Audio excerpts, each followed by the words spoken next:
निशुम्भ शुम्भ गर्जनी प्रचण्ड मुण्ड खण्डिनी वने रणे प्रकाशिनी भजामि विन्ध्यवासिनी।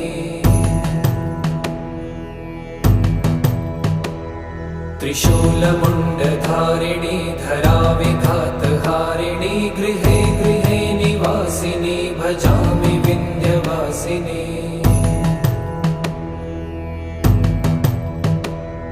दरिद्र दुःखहारिणी सदा विभूतिकारिणी वियोगशोकहारिणी भजामि विन्ध्यवासिनी। लसत्सुलोललोचनं लतासनं वरप्रदं कपालशूलधारिणी भजामि विन्ध्यवासिनी। कराब्जदान